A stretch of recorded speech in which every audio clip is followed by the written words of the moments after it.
जय श्री राम। तृतीय सर्ग। वाल्मीकि मुनि द्वारा रामायण काव्य में निबद्ध विषयों का संक्षेप से उल्लेख। नारद जी के मुख से धर्म, अर्थ एवं कामरूपी फल से युक्त हितकर, मोक्षदायक तथा प्रकट और गुप्त संपूर्ण रामचरित्र को, जो रामायण महाकाव्य की प्रधान कथा वस्तु था, सुनकर महर्षि वाल्मीकि जी बुद्धिमान श्री राम जी के उस जीवन वृत्त का पुनः भली भांति साक्षात्कार करने के लिए प्रयत्न करने लगे। वे पूर्वाग्र कुशों के आसन पर बैठ गए और विधिवत आचमन करके हाथ जोड़े हुए स्थिर भाव से स्थित हो योग, धर्म, समाधि के द्वारा श्री राम आदि के चरित्रों का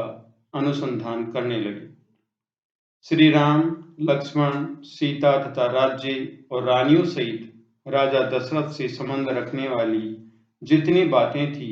हंसना, बोलना, चलना और राज्य पालन आदि जितनी चेष्टाएं हुई, उन सब का महर्षि ने अपने योग धर्म के बल से भली भांति साक्षात्कार किया। सत्य प्रतिज्ञ श्री रामचंद्र जी ने लक्ष्मण और सीता के साथ वन में विचरते समय जो जो लीलाएं की थी, वे सब उनकी दृष्टि में आ गई। योग का आश्रय लेकर उन धर्मात्मा महर्षि ने पूर्व काल में जो जो घटनाएं घटित हुई थी, उन सबको वहां हाथ पर रखे हुए आंवले की तरह प्रत्यक्ष देखा। सबके मन को प्रिय लगने वाले भगवान श्री राम के संपूर्ण चरित्रों का योग, धर्म, समाधि के द्वारा यथार्थ रूप से निरीक्षण करके महाबुद्धिमान महर्षि वाल्मीकि ने उन सबको महाकाव्य का रूप देने की चेष्टा की। महात्मा नारद जी ने पहले जैसा वर्णन किया था,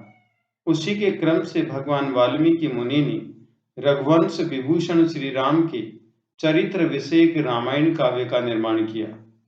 जैसे समुद्र सब रत्नों की निधि है, उसी प्रकार ये महाकाव्य गुण, अलंकार एवं ध्वनि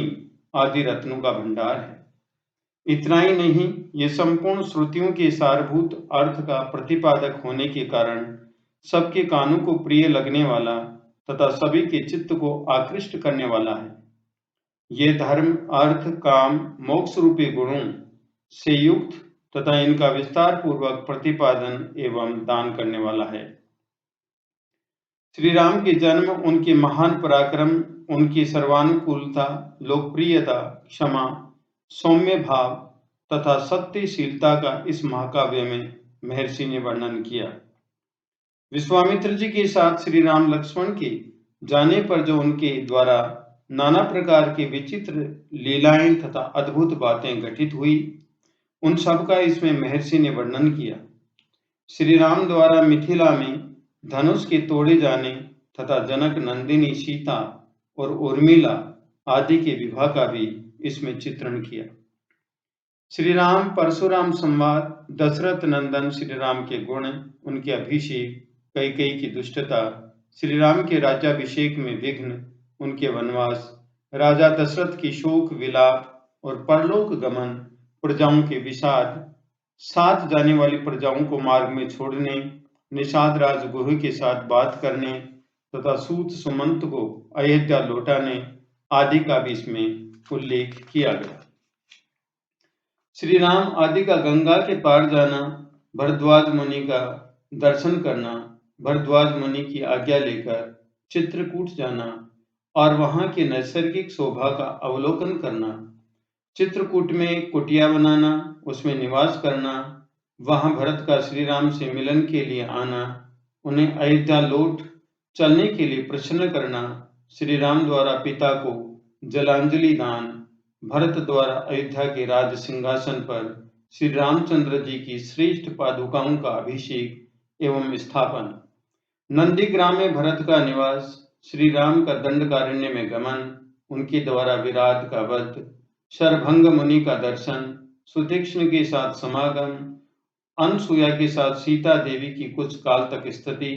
उनके द्वारा सीता को अंगराग समर्पण, श्री राम आदि के द्वारा अगस्त्य का दर्शन, उनके दिए हुए वैष्णव धनुष का ग्रहण, शूर्पणखा का संवाद, श्री राम की आज्ञा से लक्ष्मण द्वारा उसका विघ्नकरण,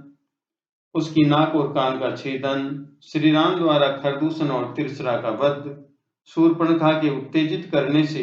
रावण का श्री राम से बदला लेने के लिए उठना, श्री राम द्वारा मारीच का वध, रावण द्वारा विधेय नंदिनी सीता का हरण, सीता के लिए श्री रघुनाथ जी का विलाप, रावण द्वारा गृध्रराज जटायु का वध, श्री राम और लक्ष्मण की कबंध से भेंट, उनके द्वारा पंपा सरोवर का अवलोकन, श्री राम का सबरी से मिलना और उसके दिए हुए फल मूल को ग्रहण करना, श्री राम का सीता के लिए प्रलाप, पंपा सरोवर के निकट हनुमान जी से भेंट, श्री राम और लक्ष्मण का हनुमान जी के साथ ऋष्यमुख पर्वत पर जाना व सुग्रीव के साथ भेंट करना, उन्हें अपने बल का विश्वास दिलाना और उनसे मित्रता स्थापित करना, वाली और सुग्रीव का युद्ध, श्री राम द्वारा बाली का विनाश, सुग्रीव को राज्य समर्पण, अपने पति बाली के लिए तारा का विलाप, शरत काल में सीता की खोज कराने के लिए सुग्रीव की प्रतिज्ञा, श्री राम का बरसात के दिनों में माल्यवान पर्वत के प्रश्रवण नामक शिखर पर निवास, रघुकुल सिंह श्री राम का सुग्रीव के प्रति क्रोध प्रदर्शन, सुग्रीव द्वारा सीता की खोज के लिए वानर सेना का संग्रह, सुग्रीव का संपूर्ण दिशाओं में वानरों को भेजना और उन्हें पृथ्वी की द्वीप समुद्र आदि विभागों का परिचय देना, श्री राम का सीता के विश्वास के लिए हनुमान जी को अपनी अंगूठी देना, वानरों को ऋक्ष बिल स्वयं प्रभा गुफा का दर्शन, उनका प्रायोपवेशन, प्राण त्याग के लिए अनशन, संपाति से उनकी भेंट और बातचीत, समुद्र लंघन के लिए हनुमान जी का महेंद्र पर्वत पर चढ़ना, समुद्र को लांघना, समुद्र के कहने से ऊपर उठे हुए मैनाक का दर्शन करना, इनको राक्षसी का डांटना, हनुमान द्वारा छायाग्राहिणी सिंगिका का दर्शन एवं निधन, लंका के आधारभूत पर्वत त्रिकूट का दर्शन, रात्रि के समय लंका में प्रवेश, अकेला होने के कारण अपने कर्तव्य का विचार करना, रावण के मद्यपान स्थान में जाना, उसके अंतःपुर की स्त्रियों को देखना, हनुमान जी का रावण को देखना, पुष्पक विमान का निरीक्षण करना, अशोक वाटिका में जाना और सीता जी के दर्शन करना, पहचान के लिए सीता जी को अंगूठी देना और उनसे बातचीत करना, राक्षसियों द्वारा सीता को डांट फटकार, त्रिजटा को श्री राम के लिए शुभ सूचक स्वप्न का दर्शन, सीता का हनुमान जी को चूड़ामणि प्रदान करना, हनुमान जी का अशोक वाटिका के वृक्षों को तोड़ना, राक्षसियों का भागना, रावण के सेवकों का हनुमान जी के द्वारा संहार,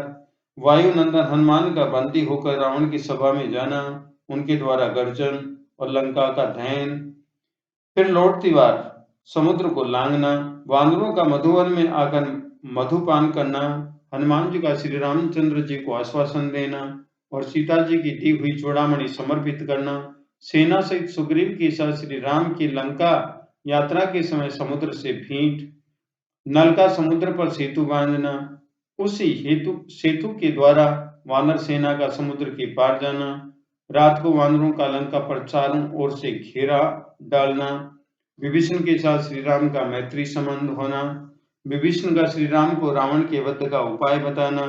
कुंभकर्ण का निधन, मेघनाथ का वध, रावण का विनाश, सीता की प्राप्ति, शत्रु नगरी लंका में विभीषण का अभिषेक, श्री राम द्वारा पुष्पक विमान का अवलोकन, उसके द्वारा दल बल सहित उनका अयोध्या के लिए प्रस्थान, श्री राम का भरद्वाज मुनि से मिलना, वायुपुत्र हनुमान को दूत बनाकर भरत के पास भेजना तथा अयोध्या में आकर भरत से मिलना, श्री राम के राज्याभिषेक का उत्सव, फिर श्री राम का सारी वानर सेना को विदा करना, अपने राष्ट्र की प्रजा को प्रसन्न रखना तथा उनकी प्रसन्नता के लिए ही विधेय नंदिनी सीता को वन में त्याग देना इत्यादि वृत्तांतों को एवं इस पृथ्वी पर श्री राम का जो कुछ भविष्य चरित्र था उसको भी भगवान वाल्मीकि मुनि ने अपने उत्कृष्ट महाकाव्य में अंकित किया। जय श्री राम।